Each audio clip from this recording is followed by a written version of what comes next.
What if I told you that according to the Torah, a thief is punished more severely than a robber? Sounds counterintuitive, right? Buckle up, because we're about to delve into the fascinating world of ancient biblical law. In the Torah, the book of Exodus, specifically the portion known as Mishpatim, deals primarily with societal laws. This includes the laws surrounding theft and robbery. Here's where it gets interesting. The Torah differentiates between a thief known as a gonev and a robber known as a gazlan.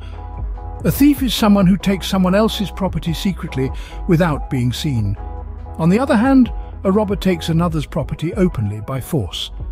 The robber, unlike the thief, does not hide when he steals, but takes forcefully what does not belong to him. Now you might think that the robber who openly and forcefully takes what isn't his would be punished more severely. But surprisingly, it's the opposite. The Torah specifies that when a thief is caught, he must pay a penalty known as kefil, which is double the amount he stole. If he stole 100 shekels, he must repay 200. The robber, however, only needs to repay the exact amount he stole without any penalty. This discrepancy raises an intriguing question. Why does the Torah impose a harsher punishment on the thief than on the robber? The Babylonian Talmud brings this question asked by the students of Rabban Yochanan ben Zakkai, a prominent Jewish scholar from the 1st century. Rabban Yochanan ben Zakkai explains that the thief, by stealing secretly, shows he fears man more than he fears God. He acts as if God cannot see his actions. The robber, on the other hand, fears neither man nor God. From a religious perspective, the thief's actions are more severe because they reveal a problematic religious stance. Another reason suggested for the thief's harsher punishment is the societal impact of his actions. The robber may act violently and fearlessly, but the thief, by stealing secretly, undermines social trust and creates fear and suspicion. This indirect consequence of creating a general lack of trust is even more severe than the direct result of the theft itself. In the book of Deuteronomy, there's a curse directed at one who strikes his fellow in secret.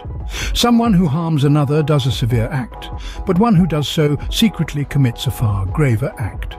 This is because, in addition to the direct damage caused, there's an indirect effect of creating a general lack of trust. A person who has been harmed secretly may suspect those around him, perhaps even family and friends, and is unable to trust his surroundings. This damage is far more severe, as our trust in each other is one of the most important societal foundations. Without trust, we can't do business, form relationships, or establish human connections. Certainly, without trust, we can't marry and start a family. We can't underestimate the power of a society where trust prevails. The portion of Mishpatim, which deals with interpersonal relations, underscores the importance of social trust and the severe consequences of its absence. So, to sum up, the Torah distinguishes between a thief and a robber, assigning a harsher punishment to the thief. This is because the thief's actions undermine social trust, which is seen as a more severe offense. It's a fascinating insight into how the Torah views societal harmony and the importance of trust. Remember, the laws we discussed today reflect a deep understanding of human nature and the essential role of trust in a functioning society. It's a reminder to us all of the value of trust and the impact our actions can have on the world around us.